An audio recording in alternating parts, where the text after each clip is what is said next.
அன்புள்ளங்களை மாதா தொலைக்காட்சி நேயர்களே, உங்கள் அனைவருக்கும் எங்களுடைய மனமார்ந்த வணக்கங்களும் வாழ்த்துக்களும். நற்செய்தி மலர்கள் என்கின்ற இந்த நிகழ்ச்சிக்கு உங்கள் அனைவரையும் அன்போடு வரவேற்கின்றோம். கடந்த 2 வாரமாக அருள் தந்தை டோம்னிக் அவர்கள் தன்னுடைய சவுத் ஆப்பிரிக்காவுடைய எக்ஸ்பீரியன்ஸ் அழகாக சொல்லிட்டு இருந்தார். குறிப்பாக அந்த நாடு எப்பேற்பட்ட நாடு அழகாக சொன்னார். ரெயின்போ கண்ட்ரி நேஷன் அப்படின்னு சொன்னார். ரொம்ப நல்ல அழகாக சொன்னார். அதுக்கு என்ன காரணங்கள் என்னென்ன, 6 ட்ரைபல் பீப்புள்ஸ் இருக்கிறாங்க, அதே போல் அங்கே இருக்கிற மக்களுடைய கலாச்சாரம், அதை பற்றிலாம் அழகாக சொன்னீங்க. ஃபாதர், அங்கே நீங்கள் என்ன பணி செஞ்சீங்க? உங்களுடைய ஸ்பெசிஃபிக்கான பணி என்ன, அதை பற்றி கொஞ்சம் சொல்லுங்களேன். எனக்கு கொடுக்கப்பட்ட பணி பங்கு பணி, அதுதான் பேசிக்காக கொடுக்கப்பட்டது. மறைபணியாளராக இருந்தாலும் நான் அங்கே போய் பார்த்தது என்ன அப்படின்னா, ஒரு சிட்டியில் உள்ள ஒரு பங்கு சாமியாராக தான் என்னுடைய வாழ்க்கை ஆரம்பிச்சிச்சு. அங்கே மறைபணி ஆரம்பிச்சிச்சு. அப்புறம் ஒரு 6 மாதம் கழித்து பேராயர் கூப்பிட்டு, அவர் பேர் ஆண்டோனி டாபுலா, அவர் தான் ஆர்ச்சி பிஷப் ஆஃப் பிரிட்டோரியா. அப்புறம் கேட்டார் இந்த மாதிரி, ஏன்னா நான் ஸ்டேஷன் பண்ணுற அந்த இடத்துக்கு பக்கத்துலேயே நிறைய ஹாஸ்பிட்டல்ஸ் இருக்குது. சிட்டிங்கிறதுனால, பிரிட்டோரியா சிட்டிங்கிறதுனால ஒரு பெரிய ஹாஸ்பிட்டல் ஒன்று அங்கே இருக்குது. அதுக்கப்புறம் சின்ன சின்ன ஹாஸ்பிட்டல் ஒரு 3 ஹாஸ்பிட்டல் பக்கத்தில் இருக்குது, மருத்துவமனைகள் இருக்குது. ஸ்டீவ் பிகோ அப்படிங்கிறது சவுத் ஆப்பிரிக்காவில் உள்ள 3 பெரிய மருத்துவமனைகள். அது ஒரு மருத்துவமனை, 11 ஸ்டோரி பில்டிங். அது ஓகே, 11 ஸ்டோரி பில்டிங். எல்லா விதமான சிகிச்சைகள், எல்லா விதமான மருத்துவ பரிசோதனைகள் அங்கே செய்யப்படுது. மற்ற மாநிலங்கள்ல இருந்தும் ரெஃபர் பண்ணி இங்கே வருவாங்க. பெரிய ஹாஸ்பிட்டல், பிஸியாக இருக்கிற ஒரு ஹாஸ்பிட்டல், அக்ராஸ் த ரோடு. என் பங்குக்கு அடுத்த ஹாஸ்பிட்டல் 2 இடையில ஒரு ரோடு, அவ்வளோதான். Next my immediate neighbour is Steve pico hospital. South ஆப்பிரிக்காவில் எல்லாத்துக்குமே தெரியும் எவ்வளோ ஃபேமஸான ஹாஸ்பிட்டல் அப்படின்னு. அது இல்லாமல் யூஜின் மரியா அப்படிங்கிறத ஒரு கிறிஸ்டியன் ஹாஸ்பிட்டல் ஒன்று இருக்குது. அது இல்லாமல் மற்ற ஹாஸ்பிட்டல்ஸ் இருக்குது. ஒரு 4 ஹாஸ்பிட்டல் சரௌண்டிங்ஸில் இருக்கிறதுனால, அப்போ பேராயர் டாபுலா கேட்டார், நீ அங்கே இருக்கிறதுனால அந்த ஹாஸ்பிட்டல்ஸ் எல்லாம் விசிட் பண்ணுற மாதிரி ஒரு ப்ரோக்ராம் போட்டு வச்சுக்க. வாரத்துக்கு ஒரு நாள் எல்லா ஹாஸ்பிட்டலுக்கும் போகிற மாதிரி ஒரு ப்ரோக்ராம் போட்டுக்க. You can be a Chaplin, hospital Chaplin. அந்த டினரிக்கு அந்த ஹாஸ்பிட்டல் சாப்ளினாக இருக்குது அப்படின்னா, ஓகே நான் செய்கிறேன், நான் ஃப்ரீயாக தானே இருக்கிறேன் அப்படின்னு சொல்லிட்டு அந்த பணியை எடுத்துக்கிட்டேன். முதல்ல நான் செஞ்ச பணி அதுதான். போய் ஒரு 3 மாதத்துலேயே பேராயர் கூப்பிட்டு பேசுனதுனால சரி you was having a trust on me, சரின்னு போய் பண்ணதுனால அது ஒரு எனக்கு வித்தியாசமான அனுபவம். வெளிநாட்டிலேருந்து போயிட்டு சவுத் ஆஃப்ரிக்காவிலேருந்து சவுத் ஆஃப்ரிக்கன் மக்களை போயிட்டு அதுவும் மருத்துவமனையில் இருக்கிறவங்கள போய் பார்க்கணும் அப்படிங்கிறது. ஃபோன் கால் வரும், மற்ற பங்குலேருந்து பங்கு சாமியார் கூப்பிடுவாங்க, இந்த மாதிரி எங்கள் பங்குலேருந்து அட்மிட் ஆகிருக்கிறாங்க, தயவுசெய்து பார்த்துக்கங்க, நன்மை கொடுங்க அப்படின்னு கான்டாக்ட் நம்பர் கொடுத்துருவாங்க, வார்டு நம்பர் கொடுத்துருவாங்க. நம்ம போகணும். விசிட்டிங் அவர் தெரிஞ்சு போயிடும். எனக்கு 2 to 4 அங்கே மதிய நேரத்தில் ஃப்ரீயாக தான் நான் இருப்பேன், எனக்கு ஒன்றும் அவ்வளோ வேலைகள் கிடையாது. அதனால் போய் பார்க்குறது உண்டு. நல்ல ஒரு அருமையான ஒரு, எனக்கு பர்சனலாக வந்து இஸ் மோர் எடிஃபையிங். அவங்க எவ்வளோ தூரத்தில் கஷ்டப்பட்டுக்கிட்டு இருக்கிறாங்க, உடல் அளவில் கஷ்டப்படுறாங்க. 2வது வீட்டாரெலாம் கூட இருக்க மாட்டாங்க, யாரை வந்து அட்மிட் பண்ணிட்டு போயிடுறாங்க, யாரும் இருக்க மாட்டாங்க. பொதுவாக யாரும் இருக்கிறது இல்லை. ஒருத்தர் 2 பேர், ஒருத்தர் இருக்கலாம், அவ்வளோதான். பக்கத்தில் இருக்கிறாங்க, அந்த சரௌண்டிங்கில் இருக்கிறாங்க, அந்த சிட்டிக்குள்ளே இருக்கிறாங்க, பிரிட்டோரியாக்குள்ளே இருக்காங்கன்னா அவங்க கூட இருப்பாங்க. மற்ற ப்ராவின்ஸ்லேருந்து, ப்ராவின்ஸ்னால் மற்ற ஸ்டேட்லேருந்து, மற்ற மாவட்டங்கள்லேருந்து வரதா இருந்தால் அட்மிட் பண்ணிவிட்டு போயிடுவாங்க. யாராவது பக்கத்தில் சொந்தக்காரவங்க இல்லை யாராவது கான்டாக்ட் நம்பரை கொடுத்து இதை பார்த்துக்குங்க அப்படின்னு. மோஸ்ட்லி இந்த மாதிரி கத்தலிக்கருங்களாக இருந்தால் அப்படின்னா அந்த பங்கு சாமியார் தான் கான்டாக்டில் இருப்பார் என்னோட. இப்போ இந்த மாதிரி இருக்குது பார்த்துக்குங்க அப்படின்னு. அப்போ அவங்க கம்யூனியன் எடுத்துகிட்டு போகிறது இல்லாமல், கம்யூனியன் எடுத்துகிட்டு போகிறது நம்மளுடைய வழக்கம். கம்யூனியன் எடுத்துகிட்டு போயிட்டு அவங்கள்ட்ட பாசிங்கிறத கேட்டு கம்யூனியன் கொடுக்குறது. 2வது அவங்க கூட உட்காந்து பேசும்பொழுது அவங்க சொல்லக்கூடிய சின்ன சின்ன கதைகள், அவங்க சொல்லக்கூடிய அவங்களுடைய வாழ்க்கை முறை, எப்படி இருந்தாங்க, என்ன ஆயிடுச்சு, இப்போ எப்படி இருக்கிறாங்க, யாரும் பார்த்துக்கிறது இல்லை, இங்கே விட்டுட்டு போயிட்டாங்க அப்படின்ற மாதிரிலாம் அவங்களுடைய சொல்லும் போது நமக்கு அதெல்லாம் ஒரு லேர்னிங் பாயிண்ட். அவங்கள்ட்ட வந்து நம்ம கேட்டுக்கிறது அப்படிங்கிறதெல்லாம் வித்தியாசமான கேஸுங்கிறது சரியான வார்த்தை என்ன தெரியல. அனுபவங்கள் அவங்க ஆஸ்பத்திரியில் அப்படிதான் சொல்லுவாங்க, இது ஒரு கேஸ் அப்படிதான் சொல்லுவாங்கல்ல. அவங்களெல்லாம் போய் பார்க்கும் பொழுது குறைந்த நேரம் தான், ஆனால் அவங்க கூட உட்காந்து பேசும்போது அவங்களுக்கு சந்தோஷம். நம்ம பேசுறத கேட்கறதுக்கு ஒரு குருவானவர் இருக்கிறாரு அப்படிங்கிறது ஒன்று. அப்புறம் அவங்க ஃபேமிலி, ஃபாதர் அவங்கலாம் வந்துட்டு போன அப்புறம் வந்து சொல்லுவாங்க, ஃபாதர் ரொம்ப நன்றி, நீங்கள் போய் நன்மைலாம் கொடுத்துருக்கீங்க, மந்திரிச்சிருக்கிறீங்க. ரெகுலராக போய் சில பேர் பார்ப்பேன். சில பேர் டிஸ்சார்ஜ் பண்ணி போயிடுவாங்க. அந்த மாதிரி சில பேர் வந்து தேங்க் பண்ணிட்டு போவாங்க, ஏன்னா பக்கத்தில் தானே ஆஸ்பத்திரி, பக்கத்தில் பாரிஸுக்குனால வந்து தேங்க் பண்ணிட்டு போவாங்க. இல்லை ஒரு சில பேர் 1 நாள் 2 நாள் வந்து தங்கிட்டு போகிறதுனால சின்ன ரூம் இருக்குது, குளிச்சு ரிஃப்ரெஷ் ஆகிட்டு போகிறவங்களும் இருக்கிறாங்க. எனக்கு என்ன அப்படின்னா, அந்த வயசானவங்களை பார்த்து பேசும் பொழுது அவங்க நம்மளுக்கு நன்றி உணர்வோடு பார்க்குற அந்த பார்வை, இல்லை கையை பிடிச்சிட்டு ரொம்ப தேங்க்ஸ் ஃபாதர், வந்து நன்மை கொடுத்துட்டுலாம் போகிறீங்க, ஜெபிக்கிறீங்க அப்படின்னு. அப்படி ஜெபிக்கும் போது கத்தோலிக்கல் அல்லாத மற்ற சகோதர சகோதரிகள் அந்த வார்டில் இருப்பாங்க பார்த்தீங்களா. இப்போ முதல் தடவை போகிறப்ப யூ ஆர் நாட் அப்சர்வ்டு. இப்போ 2வது தடவை போகிறப்ப அவங்களுக்கு தெரியும், ஓகே இவங்க வந்து கத்தோலிக்க குரு ஓனர் வராரு அப்படின்னு. 2வது தடவைலேருந்து ஆரம்பிச்சிடுவாங்க, ஃபாதர் எங்களுக்கும் ப்ரேயர் பண்ணிட்டு போங்க, எங்களையும் மந்திரிங்க அப்படின்னு சொல்லிட்டு. இப்படி தான் கொஞ்சம் கொஞ்சமாக அவங்கள அப்படியே ஒவ்வொரு ஆளாக பிடிச்சி அப்படியே மக்களை சேர்க்கறது. அதாவது நம்ம டைரெக்டாக ப்ரீச் பண்ணல, நம்ம பண்ணுற ஒரு வேலை அவங்களுக்கு பிடிச்சிருக்குது அப்படிங்கிறதுனால. ஸோ எனக்கு இந்த 2 விஷயங்கள், அவங்களோட உட்காந்து அவங்க பர்சனலாக ஷேர் பண்ணும்போது அவங்களுடைய வாழ்க்கை முறை எப்படிலாம் இருந்தாங்க, என்னென்ன செஞ்சாங்க, அவங்களுக்கு கிறிஸ்துவம் எப்படி கிடச்சிச்சுன்னு நம்ம சொல்லிக் கொடுப்பாங்க. அவங்க சின்ன பிள்ளையா இருக்கும்போது எப்படி வெளிநாட்டிலேருந்து டச் மிஷினரிஸ் வந்தாங்க, அதை பற்றிலாம் சொல்லுவாங்க. நாங்கள்லாம் அப்படி இருந்தோம், இப்படிலாம் வளர்ந்தோம் அப்படின்னு சொல்லும்போது நமக்கு அதெல்லாம் ஒரு தகவல் சேகரிப்பு ப்ளஸ் ஒரு ஆசீர்வாதமாகவும் இருந்தது. அது சில சமயத்துலாம் ரொம்ப மோசமான கேஸ்லாம் வரும், தங்குறதுக்கு இடம் இருக்காது, காசு இருக்காது, அந்த ட்ராவலுக்கு மட்டும் கையில் காசை கொடுத்து போய் அட்மிட் ஆகிருங்க அப்படின்னு சொல்லிட்டு போயிடுவாங்க. இல்லைன்னா கொண்டாந்து அட்மிட் பண்ணிட்டு போயிடுவாங்க. அப்போ அந்த ஆஸ்பத்திரியில் உள்ள ஒரு ரிலிஜியஸ் கவுன்சிலிங் குரூப் இருக்குது. ஒரு கேத்தலிக் பிரிஸ்ட் இருக்கணும் உள்ள, ஒரு பாஸ்டர் ஒருத்தர் இருப்பார், அப்புறம் ஒரு இஸ்லாமிய சேர்ந்த இமாம் ஒருத்தர் அங்கே இருப்பார். இந்த 3 பேரும் தான் அந்த ரிலிஜியஸ் கவுன்சிலிங்னு ஒரு சின்ன ஒரு ரூம் கொடுத்துருப்பாங்க. அங்கே தான் நம்ம போய் நம்ம அங்கேயெல்லாம் மாற்றிக்கிட்டு அவங்கள்ட்ட சைன் பண்ணிவிட்டு, இந்த மாதிரி நான் ஃபாதர் இங்கேருந்து வரேன்னு சைன் பண்ணணும், பாஸ்டர் அந்த மாதிரி வந்து பார்த்துட்டு போகிறேன், அந்த ஏரியாலாம் பார்த்துட்டு போகிறேன். அப்போ அவங்க மூலியமாக நம்ம கிடைக்கும் பொழுது இந்த மாதிரி வருவாங்க. வந்துட்டு ஒன்றுமே இருக்காது, ஃபாதர் இப்போ தான் வந்தோம், அட்மிட் பண்ணிட்டேன், ஒன்றுமே எங்களுக்கு இல்லை, அடுத்தடுத்து வரக்கூடிய செலவுகள்லாம் பார்க்குறோம். ஒரு பையன், ஒரு 14 வயசு பையன், சென்னையிலேருந்து வச்சுக்கேன், இப்போ நம்ம கோயம்புத்தூர் டு சென்னை அந்த மாதிரி டிஸ்டன்ஸ்லேருந்து வருவாங்க. இதனால் பக்கம் பாம்பே அளவுக்குள்ள டிஸ்டன்ஸ்லேருந்து தான் வரவங்களாம் இருக்கிறாங்க அந்த ஆஸ்பத்திரிக்கு, அந்த ட்ரீட்மெண்ட்டுக்காக வந்து விட்டுட்டு போயிடுவாங்க. அவ்வளோதான், விட்டுட்டு நான் பணம் அனுப்புகிறேன் அப்படின்னு சொல்லிட்டு போயிடுவாங்க. இல்லை அப்படின்னா சிங்கிள் மதராக இருப்பாங்க, இல்லைன்னா டைவர்ஸ்டு பீப்புளாக இருப்பாங்க. ஒரு 14 வயசு பையனுக்கு கார்டியாட்டிக்கில் அரெஸ்ட். அப்பயே அந்த பையன் சிங்கிள் மதர், கணவன் சொல்ல முடியாது, சிங்கிள் மதர் ஆன பிறகு பாய் ஃப்ரெண்ட் யாரோ ஒருத்தர் பார்த்துக்கிறார், அவ்வளோதான். அவர் என்ன செஞ்சார், காரில் கூட்டிகிட்டு வந்து இறக்கி விட்டு அட்மிஷன் போட்டுட்டு போயிட்டார், அவ்வளோதான். போர்ச்சுகீஸ், அந்த அம்மா போர்ச்சுகீஸு, அவர் வந்து south African, native south African. இப்போ அந்த பையனுக்கு அடுத்தடுத்த செலவுகள்லாம் இருக்குது, அடுத்தடுத்த மருத்துவ பரிசோதனைகள் இருக்குது, அறுவை சிகிச்சையெல்லாம் இருக்குது. அப்புறம் அந்த அம்மா வந்து சொன்னாங்க, இந்த மாதிரி வந்துருக்குறோம் அங்கேருந்து அப்படின்னு. அப்புறம் உங்கள் பாரிஸ் பீஸ் நம்பர் கொடுங்கம்மா அப்படின்னா ஷி டிட் வெல். அவங்களுடைய பாரிஸ் பீஸ்ட்டுக்கு நம்பர் கொடுத்து அவங்க ஆமாம் ஃபாதர் இங்கே வந்திருக்கிறாங்க, முடிஞ்ச ஹெல்ப் பண்ணுங்க அப்படின்னோடனே, அப்புறம் ஒரு நாள் ஞாயிற்றுக்கிழமை திருப்பலியில் 2 திருப்பலியிலையுமே இவங்களை வந்து பேச சொன்னேன், நன்மை கொடுத்து பிற்பாடு. இல்லை பையன் இல்லை, அந்த பையனோட அம்மாவை. பையன் வெளியே வர முடியாது, இல்லை 14 வயசு சின்ன பையன் தான் அவன். அப்புறம் இவங்க வந்து பேசினாங்க. ஆனால் Portuguese lady, but the spoke to all the people in the church. 2 திருப்பலிக்கு நல்லா பேசினாங்க. பேசிட்டு நான் சொன்ன வச்சாதான் இப்படி இருக்கிறாங்க, நம்மளால முடிஞ்சதை செய்வோம். செகண்ட் கலெக்ஷன்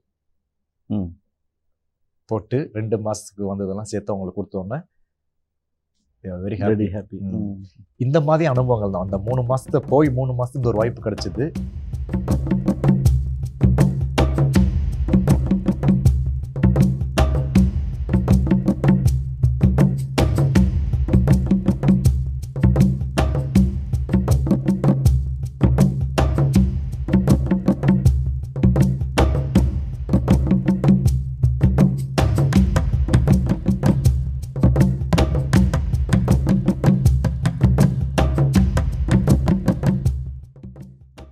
மாதிரி போய் பார்க்கறது. சில சமயத்தில் மிட் நைட் கால்ஸ் வரும், ரொம்ப மோசமாக இருக்கிறாங்க, வந்து அனாய்ட் போயிருங்க அப்படின்னு. ஒரு 11 மணி 12 மணிக்கெல்லாம் ஒரு ஏர்லி மார்னிங்லாம் கால் வந்துருக்குது. அந்த மாதிரி பக்கத்தில் இருக்கிறனால எனக்கு பிரச்சனை நடந்து தான் போயிருக்கேன். ஆமாம், தொடர்ந்து அவங்களுக்கு சொல்லிட்டேன்னா கேத்தலிக் பிரிஸ்ட் பக்கத்தில் தான் வரேன்னு சொன்னால் விட்டுருவோம், செக்யூரிட்டி கார்டெலாம் அந்த ஒன்றும் பிரச்சனை. உடனே போய் அனாய்ட் பண்ணிட்டு இருந்தனால அவங்களுக்கு ஒரு சந்தோஷம். கடைசி நேரங்களில் அருட்சாதனங்களை வாங்கியிருக்கிறோம் அப்படின்ற ஒரு திருப்தி. ஃபேமிலிக்கும் பக்கத்தில் இருந்தாங்கன்னா அவங்களும். ஸோ அந்த மாதிரியான ஒரு சாப்ளின்சி பார்த்ததுனால, ஹாஸ்பிட்டல் சாப்ளின் இருந்ததுனால அது ஒரு உண்மையாலுமே பெரிய மினிஸ்ட்ரி ஃபாதர். ஏன்னா மக்கள் எல்லாம் கடைசி காலத்தில் இருப்பாங்க, அல்லது ரொம்ப கஷ்டப்பட்டு இருப்பாங்க. யாராவது ஒருத்தர் ஆறுதலான 2 வார்த்தை பேசுவாங்களா, எனக்காக ஜெபிப்பாங்களா அப்படின்னு சொல்லி கண்டிப்பாக எதிர்பார்ப்பாங்க. இங்கேயும் நிறைய ஹாஸ்பிட்டல் மினிஸ்ட்ரியும் தனியாக ஒன்றே இருக்குது. ஆனால் நீங்கள் அந்த வாய்ப்பை பயன்படுத்தி ஒரு மிகப்பெரிய நற்செய்தி அறிவிச்சிட்டிங்க. அது ஒரு பெரிய விஷயம். என்னென்னா கேத்தலிக் மக்கள் மட்டும் அப்படின்ட்டு இல்லாமல் மற்ற மக்களும் பார்க்குறாங்க, அவங்களும் கூப்பிடுறாங்க அப்படிங்கிறது ஒரு மிகப்பெரிய நற்செய்தி பண்ணி. ஜெபமாலை மந்திரிச்சு கேட்பாங்க சில சமயத்தில். அவங்களுக்கு சொல்ல தெரியுமா சொல்ல தெரியாதா அதெல்லாம் தெரியாது அவங்களுக்கு. எங்களுக்கு ஒன்று கொடுங்க, மந்திரிச்சு கொடுங்க, அடுத்த வாரம் எங்களுக்கு ஒன்று கொடுத்துட்டு வாங்க அப்படின்னா சும்மா பெட்டுக்கு பக்கத்தில் வச்சுக்கிறாங்க, அவ்வளோதான். என்ன செய்யுது? இதெல்லாம் தான் நமக்கு சின்ன சின்ன விஷயங்கள். வளர்வதற்கு ஒரு நம்ம ஃபோர்ஸ் பண்றது இல்லை, ஒன்றும் இல்லை. அவங்களா விரும்பி கேட்கும்போது சரி வச்சுக்கோங்க, அதில் என்ன இருக்குது, உங்களுக்கு ஒரு பாதுகாப்பாக ஒரு ஆறுதலாக இருக்குது அப்படின்னா வச்சுக்கோங்க அப்படின்ற. அதெல்லாம் வந்து எனக்கு ஒரு தூண்டுதலாக இருந்தது. நம்ம எப்படிலாம் ஆண்டவரை கொண்டு போய் சேர்க்குறோம் அப்படிங்கிறது. இன்னொரு மினிஸ்ட்ரி பற்றி சொன்னீங்க. ஒன்று வந்து ஹாஸ்பிட்டல் மினிஸ்ட்ரி சொன்னீங்க, இன்னொன்று வந்து இந்த ஃபேமிலி மினிஸ்ட்ரி அப்படின்னு ஒன்று கேட்டார். அதுவும் பேராயரோட இனிஷியேட்டிவ் தான், டபுளாதோட இனிஷியேட்டிவ் தான். ஒரு காலத்தில் அந்த மறை மாவட்டத்தில் அந்த ஒரு கமிஷன் இருந்திருக்குது. நம்ம ஊரில் அந்த ஃபேமிலி கமிஷன். ஆனால் ஃபேமிலி கமிஷனுங்கிறது ரொம்ப ப்ராடாக இருக்குது. இது என்னன்னா, அந்த குடும்பங்கள், கத்தோலிக்க குடும்பங்கள் எப்படி வளரணும், ஒழுக்க முறைகள் எப்படி இருக்கணும், அவங்க ஒருத்தர் எப்படி புரிஞ்சுக்கணும். ஏன்னா சொல்லியிருக்கேன், சவுத் ஆப்பிரிக்கன் ரெயின்போ நேஷன் அப்படிங்கிறதுனால அது சில சமயங்களில் வித்தியாசமான கல்ச்சர்கள் இருக்கு. ஒவ்வொருத்தரும் ஒவ்வொரு கல்ச்சர்லேருந்து வந்திருக்கிறதுனால சில பேர் ஒரு கணவன் 2 மனைவிகள் அந்த மாதிரி இருக்கும். இல்லை ஒரு 2 மனைவியுமே ஒரு ட்ரைப்லேருந்து இருக்க மாட்டாங்க, வேறு ட்ரைப்லேருந்து இருப்பாங்க. அந்த மாதிரிலாம் வரும்போது கொஞ்சம் பிரச்சனைகள் மிக்ஸ்டாக இருக்குமா. அப்போ அதான் கேட்டார், இதை ஒரு கமிஷனை ஆரம்பித்து பேசிக்லேருந்து ஆரம்பிப்போம், கத்தோலிக்க குடும்பங்களை ஒன்று சேர்ப்போம், விக்காரியேட் வழியாக போவோம் முதல்ல, அதுக்கப்புறம் டைசன் லெவலில் ஒன்றிணைச்சு ஒரு கத்தோலிக்க குடும்பங்களோட ஒரு முன்னேற்றத்துக்கு, ஒரு பாதுகாப்புக்கு ஒரு ப்ரோக்ராம் போடுவோம், ஒரு ஸ்ட்ரக்சர் போடுவோம் அப்படின்னாரு. அப்போ அதுதான் நான் எடுத்து செஞ்சேன். கேட்டார் சரிங்களா அப்படின்னு. சரி செய்வோம் அப்படின்னு சொல்லிட்டு பங்காக போய் பேசி, விக்காரியேட்டில் இருக்க ஒவ்வொரு பங்குலையும் போய் பேசி டைம் கேட்டுட்டு, ஞாயிற்றுக்கிழமைகளில் இல்லை சனிக்கிழமை சாயந்தரம் பூசை இருந்துச்சுன்னா முதல்ல போய் இதை சொல்லி, இப்படி ஒரு நீடு, இந்த ஒரு தேவை இருக்குது, இந்த தேவைக்காக உங்கள் பங்குல வந்து ஒரு 2 வாலண்டியர்ஸ் பங்கு பேர உறுப்பினராக கூட இருக்கலாம், இல்லை ஒரு டாக்டராவோ நர்ஸாவோ இருக்கிறவங்க கூட ஓகே. 2 பேர் இதுக்கு ஆர்வம் உள்ளவங்க, இந்த ஃபேமிலி மினிஸ்ட்ரியில் ஆர்வம் உள்ளவங்க அப்படின்னு சொல்லி எடுத்து, அப்புறம் அவங்க விக்காரியேட் லெவலில் ஒரு குரூப் உருவாக்கி, அப்புறம் டைசன் லெவலில் ஒரு ஸ்ட்ரக்சரை உருவாக்கி, அப்புறம் பேராயர், அதுக்கு சாப்ளின் அது என்ன சொல்லுவாங்க, எபிஸ்கோப்பல் விக்கர் ஃபேமிலி மினிஸ்ட்ரி அப்படின்ற ஒரு டைட்டில். அது டைட்டில் தான் அந்த மாதிரி எபிஸ்கோப்பல் விக்கர் அப்படின்னு. ஆயருடைய பதிலுரையாளர், அவ்வளோதான், ஒரு பதிலாளி. அப்புறம் நமக்கு இல்லை ஒரு செக்ரட்டரி, அவங்களாம் வச்சு ஒரு குரூப் ஃபார்ம் பண்ணி நல்லா போயிட்டு இருந்துச்சு. நான் செஞ்சது என்ன அப்படின்னா, செமினார் மாதிரி வைக்கிறது. பாரிஸ் லெவலில் செமினார், விக்கரேட் லெவலில் டீனரி லெவலில் செமினார், அப்புறம் விக்கரேட்டில் ஒரு செமினார் வச்சு அவங்களெல்லாம் ஒன்றிணைச்சு ஒரு கத்தோலிக்க தகப்பன்னா யார், ஒரு கத்தோலிக்க தாய் அப்படின்னா எப்படி இருக்கணும், இல்லை கத்தோலிக்க பெற்றோர் எப்படி இருக்கு அவங்களுடைய கடமைகள், கத்தோலிக்களுடைய பிள்ளை வளர்ப்பு, இதெல்லாம் சொல்லி கொடுத்து கொஞ்சம் கொஞ்சமாக அவங்களுக்கு தெரியாமலாம் இல்லை, அவங்களுக்கு ஏற்கனவே தெரிஞ்ச விஷயங்களை கொஞ்சம் ஞாபகப்படுத்தி விட்டு கொஞ்சம் மோட்டிவேட் பண்ணி விடுறதா, முடுக்கி விட்டு கொஞ்சம் புஷ் பண்ணிக்கிட்டே இருந்தோம்னா அவங்க அந்த கான்சியஸ்லாம் இருப்பாங்க. இப்போ நிறைய குரூப் இருக்குது. ஜஸ்டிஸ் பீஸ்க்கு ஒரு டெஸ்க் இருக்குது, இந்த மருத்துவ சம்மந்தப்பட்ட விஷயங்களுக்கு ஒரு டெஸ்க் இருக்குது. ஆனால் இப்போ இந்த ஃபேமிலிக்கு அப்படின்னு ஒரு டெஸ்க் வைக்கணும், ஒரு டிபார்ட்மெண்ட்டோ இல்லை என்ன சொல்கிறது ஒரு ஒரு ஒரு துறை ஆரம்பிக்கணும் அப்படிங்கும்போது நல்ல வரவேற்பு இருந்தது. இதுக்கு ஒரு நிறைய பேர் வருவாங்க இல்லைங்களா, அது கவுன்சிலிங்க்கு. அது நம்ம மறை மாவட்டத்தில் இருக்க மாதிரி தான், மறை மாவட்டத்தில் ஆயர் இருக்கிற அந்த ஆஃபீஸில் ஒவ்வொரு டிபார்ட்மெண்ட்டுக்கும் ஒரு ஆஃபீஸ் இருக்குதுல்ல, அதே மாதிரி ஃபேமிலி மினிஸ்ட்ரிக்கு இருந்தது. அதனால் மக்கள் ஃபோன் பண்ணிட்டு வருவாங்க. நான் 2 நாள் போவேன், செவ்வாய் புதன் 2 நாள் போய் ஆஃபீஸில் உட்கார்றது உண்டு. அப்போ வந்து சட்டச்சிக்கல் அப்படின்னா நான் லீகலாக இருந்தால் கேனடிஸ்ட்டை விட்டுருவேன் அந்த மேரேஜ்ட. இது இல்லாமல் மன சம்மந்தப்பட்டது, உளவியல் சம்மந்தப்பட்டது, உறவு சம்மந்தப்பட்டது, உணர்வுகள் சம்மந்தப்பட்டதுன்னா நானே உட்காந்து பேசுவேன். இல்லை அந்த 2 நாட்களில் முடியல அப்படின்னா பங்கு அட்ரஸ் கொடுத்துருவேன், பங்குக்கு வந்துடுவாங்க. சிட்டிக்குள்ளே இருக்கிறவங்க, இல்லை ரீச் ஆகிறவங்க, மொபிலிட்டி இருக்கிறவங்க, கார் வச்சுருக்கிறவங்க வந்துடுவாங்க, பாரிஸ்க்கு வந்துடுவாங்க, அப்பாயின்மெண்ட் சொல்லுவாங்க இந்த மாதிரி வந்துடுவேன் அப்படின்னு. அவங்கள்ட்ட உட்காந்து இந்த மாதிரி நிறைய பார்த்தது என்ன அப்படின்னா புரோக்கன் ஃபேமிலிஸ், அவங்களுக்கு கவுன்சிலிங் கொடுத்தது தான் அதிகம். எப்படி ஃபேமிலி உடஞ்சிச்சு, சிங்கிள் மதர் அப்படி இருக்கிறாங்க, சிங்கிள் ஃபாதர்ஸ் அப்படி இருக்கிறாங்க. இப்போ லிவிங் டுகெதர் அப்படிங்கிறது காமனாகவும் இருக்குது இப்போ சவுத் ஆஃப்ரிக்காலலாம். ஸோ அந்த மாதிரி வர்றப்போ அவங்களுடைய பிள்ளைகளுக்கு எப்படி வளர்க்குறது, இவர் வரும்போது இவர் 2 குழந்தைகளுக்கு இவருக்கு இருக்கும், இவங்க சொல்கிறதுக்கு மேலே இவங்களுக்கு 2 குழந்தைகள் இருக்கும். இப்போ இவங்க 2 பேரும் சேர்ந்து வாழ்றது ஓகே, அப்போ அவங்க குழந்தைகளை எப்படி பார்த்துக்கணும், இவங்களுடைய உறவு அவங்களுடைய வளர்ச்சியை பாதிக்காமல் இருக்கணும் அப்படின்றதெல்லாம் கலாச்சார அடிப்படையில் நம்ம கேர்ஃபுல்லாக இருக்கணும். நம்ம கிறிஸ்துவ கோட்பாடு அதெல்லாம். ஸோ இந்த மாதிரிலாம் பார்க்கும்போது ஐ ட்ரைட் மை பெஸ்ட் அவங்களுக்கு. ஏன்னா நம்ம இங்கே தமிழ்நாட்டில் இருக்கும்போது கொஞ்சம் இந்த தெரப்பியூட்டிக் கவுன்சிலிங்கு இதெல்லாம் கொஞ்சம் இங்கே படித்ததுனால கொஞ்சம் ஓரளவுக்கு பயனுள்ளதாக இருந்தது. அதனால தான் அவர் ஆயர் கேட்டார், அதெல்லாம் கொஞ்சம் பயன்படுத்தி கொஞ்சம் இம்ப்ரூவ் பண்ணி விடுங்க அப்படின்னு ஒரு ஸ்ட்ரக்சரை போட்டு அப்புறம் டைசன் லெவலில் ஒரு நாள் ஒரு பெரிய மாநாடு மாதிரி வச்சு நம்ம ஃபேமிலி மினிஸ்ட்ரிக்கு ஒரு மோட்டோலாம் போட்டு நல்லா இருந்துச்சு. அது ஒரு வித்தியாசமான அடுத்த கண்ட்ரியில் போயிட்டு இந்த அளவுக்கு அவர் வாய்ப்பு கொடுத்தாரு எனக்கு. அதான் புரோக்கன் ஃபேமிலிஸோட சந்திக்கிற ஒரு இது, அதே போல் ஹாஸ்பிட்டல் விசிட்டு, அது 2ம் செஞ்சது ஒரு மிகப்பெரிய ஒரு பணி தான். அது நல்லா எனக்கு ஒரு லேர்னிங் பாயிண்ட்டு. அது இல்லாமல் அவருக்கு ஒரு சப்போர்ட்டு, சரி செஞ்சு கொடுத்தோம் அப்படின்னு. இப்போ அது இப்போ வளர்ந்து பிடிச்சி போயிட்டுருக்கேன். ஏன்னா நான் இது 3 வருஷம் தான், அதுக்கப்புறம் இப்போ உள்ளவங்க அதை எடுத்து செஞ்சுக்குவாங்க. எனக்கு பிடிச்சது ஐ ட்ரைட் மை பெஸ்ட். அதை நானும் கற்றுக்கிட்டேன், அவங்களுக்கு அது ஆறுதலாகவும் இருந்துச்சு. 2வது அடுத்தடுத்து வழிவகைகள் என்னென்ன செய்யணும் அப்படிங்கிறதையும் சொல்லி கொடுத்தாச்சு. நீங்கள் அங்கே சவுத் ஆஃப்ரிக்காவில் இருக்கும்போது அந்த 3 வருஷம் இல்லைங்களா, 3 வருஷம் இருக்கும்போது என்னைக்காவது ஏதாவது ஒரு மிகப்பெரிய ஒரு ப்ராப்ளம், பேசாமல் இந்தியாவில் இருந்திருக்கலாமே அப்படின்னு ஏதாவது நினச்ச தருணங்கள் இருக்குங்களா? இருக்கு. நிறையா சொல்ல முடியாது. அந்த 3 வருடங்கள் கம்மியான ஒரு கால வரையறை. என்னன்னா இப்போ நான் 2-3 தான் சொன்னேன். நான் சிட்டி பங்கில் இருந்தேன், சிட்டி பங்கில் சொன்னேன்னு பார்த்து கவனிச்சிருப்பீங்கன்னு நினைக்கிறேன். சிட்டி பங்கில் இருந்தாலும் இந்த பாதுகாப்பு அப்படிங்கிறது ஒரு கேள்விக்குறி. ஏன்னா யூ ஆர் அலோன், ஒரே ஒரு சாமியார் தான், வேற யாரும் கிடையாது. செக்ரட்டரி வந்துட்டு போயிடுவாங்க, காலையில் வந்துட்டு போயிடுவாங்க. 3 days per week secretary works. அந்த 3 நாள் தான் அவங்களுடைய பணி நாட்கள். குக்கு கிடையாது. குக்குன்ற ஒரு கேட்டகரி வந்து பாரிஸில் கிடையாது எப்போதுமே, மோஸ்ட் ஆஃப் த பாரிஸ் அது கிடையாது.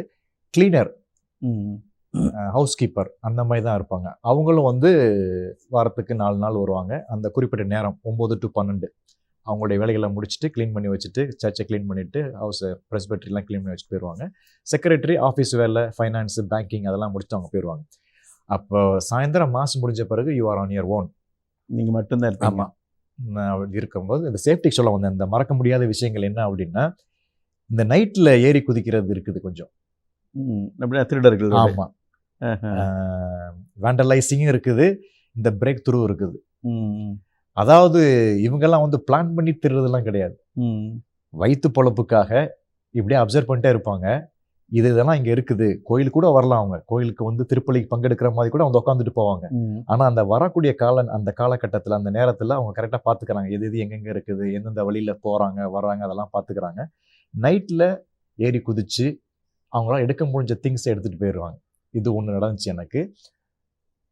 திங்ஸ் லூஸ் பண்ணுறது ஓகே, ஒரு சேர் எடுத்துட்டு போறாங்க, ஒரு வாட்டர் கெட்டில் எடுத்துட்டு போறாங்க, ஒரு ஹாலை உடைச்சு அதுல இருக்கிற சில விஷயங்களை எடுத்துட்டு போறாங்க. ஓகே, பொருட்களை எடுத்துட்டு போறது ஓகே. ஆனா மற்ற ஃபாதர்ஸ்க்கு வந்து உயிர் மிரட்டலே நடந்திருக்குது. அவங்க மேல இருக்கிற அந்த பெட்ரூமுக்கு போய் ஜன்னலை உடைச்சு அவங்கள போய் துன்புறுத்துறது, அவங்கள அடிக்கிறது, அந்த மாதிரிலாம் பக்கத்தில் உள்ள ஃபாதர்ஸ் நடந்திருக்குது. எனக்கு வந்து அது டைரக்டா நடக்கல. ட்ரை பண்ணியிருக்கிறாங்க, மேலே ஏறத்துக்கு ட்ரை பண்ணியிருக்காங்க. அதுக்குள்ள நமக்கு என்னுடைய அலாம் இருக்கு, பேனிக் அலாம் ஒன்று இருக்குது. ஓகே, அதை அமுத்தினோன்னு பக்கத்தில் இருக்க இமீடியட் போலீஸ் ஸ்டேஷன்ல இருந்தோ அந்த பெட்ரோல் வந்துருவாங்க. ஏன்னா south Africa is bit organised. அதான் சொன்னேன்ல, மற்ற ஆப்பிரிக்க நாடுகளோட அது கொஞ்சம் வளர்ச்சி அடைந்த நாடு அப்படிங்கிறனால ஒவ்வொரு பங்குலையும் பேனிக் அலாம்னு ஒன்று வச்சிருப்போம். இந்த மாதிரி எமர்ஜென்சியில் அடிச்சோம்னா பக்கத்தில் இருக்க இமீடியட் பெட்ரோல் ஆஃபீஸர், அந்த பெட்ரோல் பண்றாங்க நைட் பெட்ரோல்ல இருக்கிறவங்க இமீடியட்டா வந்துருவாங்க. மேக்ஸிமம் 5 minutes தான் ஆகும், அதுக்குள்ள வந்துருவாங்க. அந்த சரௌண்டிங்ல இருக்கவங்க உடனே வந்துருவாங்க. அப்போ அந்த மேலே ஏறிக்கிட்டு இருக்கப்போ பிடிச்சதுனால அவங்க உடனே வந்துட்டாங்க, எஸ்கேப். ஆனால் மற்ற ஃபாதர்ஸ்க்குலாம் அந்த மாதிரி நிறைய நடந்திருக்கு. சில ஃபாதர்ஸ்லாம் ரொம்ப தாக்கப்பட்டிருக்கிறாங்க. சரி, தாக்குறது அது என்ன சொல்றது, எதுக்கு அப்படி தாக்கு செய்ய வந்து பொருள் எடுக்கிறீங்களா, எடுத்துட்டு போயிடலாம், இருக்க வேண்டியதான். சில சமயத்தில் அதான், because they are not in their sense. திருட வரும்பொழுது அவங்க நம்மள மாதிரி நார்மலாக சென்ஸ்லாம் வரமாட்டாங்க.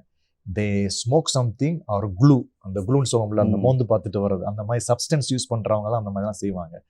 ஆனால் யார் அப்படிங்கிறது கண்டுபிடிக்க முடியாது. போலீஸ் என்ன சொல்லுவாங்க அப்படின்னா, இவங்கெல்லாம் செட்டிலர்ஸ்னு என்ன, மற்ற ஆப்பிரிக்க நாடுகள்ல இருந்து வந்து இங்கே செட்டிலாக இருக்கிறவங்க இந்த மாதிரி வேலையெல்லாம் பார்ப்பாங்க அப்படின்னு சொல்லி. ஆனால் அவங்களுக்கு தெரியும் யார் யார் இந்தந்த ஏரியாவில் இருக்கிறாங்க அப்படிங்கிறது தான் தெரியும். இந்த மாதிரி அதான் நீங்கள் கேட்ட கேள்வி என்னன்னா, இந்த அச்சுறுத்தக்கூடிய நிகழ்வு அப்படின்னா the safety and security is a question mark. இத்தனைக்கும் நமக்கு அலாம்லாம் இருக்கும், கேட்லாம் வந்து அலாம் தான் வச்சுருப்போம். அப்படி இருந்தும் அவங்க ஏதோ பண்ணி அந்த அலாம்லாம் கட் பண்ணி விட்டு உள்ளே ஏறி வர அளவுக்கு அவங்களுக்கும் தெரியுது. இப்போ தான் நான் வரத்துக்கு முன்னால் தான் அந்த பாரிஸ் கவுன்சிலில் பேசி கொஞ்சம் செக்யூரிட்டிலாம் கொஞ்சம் டைட் பண்ணணும், ஒரு செக்யூரிட்டி போட்டுடலாம், நைட்டில் மட்டுமாவது ஒரு செக்யூரிட்டி போடுங்க, போட்டுட்டு அட்லீஸ்ட் அவங்க பார்த்துக்குவாங்க அப்படிங்கிறதுக்கு அந்த மாதிரி ஒரு சஜஷன்லாம் கொடுத்தோம். ஏன்னா அங்கே கொஞ்சம் எல்லாமே அதிகம் தான், விலைவாசியும் அதிகம் தான், இந்த மாதிரி சேலரிஸ் அதிகம்னால யோசிச்சாங்க. அப்புறம் சரி இது இம்பார்ட்டன்ட், இது உடனடி தேவை அப்படிங்கிறதுனால அதுக்கப்புறம் ஒரு நைட் செக்யூரிட்டி போட்டு ரெடி பண்ணுவாங்க. இதான் அப்பப்போ வந்து சில த்ரெட்டு இந்த மாதிரி, அதுதான் வந்து நான் பார்க்கக்கூடியது. சேஃப்டி செக்யூரிட்டி கொஞ்சம் ப்ராப்ளம். இப்போ அதை நிறையா அனுபவங்களை சொல்லியிருக்கீங்க. அடுத்த வாரம் இன்னும் அதிகமாக உங்களுடைய மற்ற அனுபவங்களை பற்றி சொல்லுங்கள். வேறு அன்புள்ளங்களே, நிறைய காரியங்களை பற்றி சொன்னாங்க. குறிப்பாக அவருடைய மினிஸ்ட்ரி பற்றி சொல்லும்போது ஹாஸ்பிட்டல் விசிட், அதே போல் ஃபேமிலி கமிஷன், இது ரெண்டுலேயும் நிறைய காரியம் செஞ்சுருக்காரு. எல்லா மருத்துவமனையில் இருக்கிற மக்களெல்லாம் போய் பார்க்குற பொழுது மற்ற மக்கள் பார்த்து எங்களுக்காக ஜெபம் பண்ணிக்கிங்க அப்படின்னு சொல்கிறது, அவங்களுடைய காரியங்களை பற்றி பேசுனது, அவங்களுக்காக ஜெபிச்சது, இதெல்லாம் வந்து நற்செய்தி அறிவிக்கிறத ஒரு மிகப்பெரிய ஒரு பணியாக இருக்குது. இப்பேற்பட்ட பணியை செஞ்சுருக்கிறீங்க ஃபாதர். உங்களை அன்போடு வாழ்த்துற, மக்கள் பெயரால் உங்களை வாழ்த்துற ஃபாதர். தொடர்ந்து உங்கள் பணி சிறக்க என்னுடைய அன்பான வாழ்த்துக்கள். மீண்டும் அடுத்த வாரம் இன்னும் அதிகமான நிகழ்ச்சிகளோடு உங்களை சந்திக்க இருக்கின்றோம். அதுவரை உங்களிடமிருந்து விடைபெறுகிறோம். நன்றி, வணக்கம்.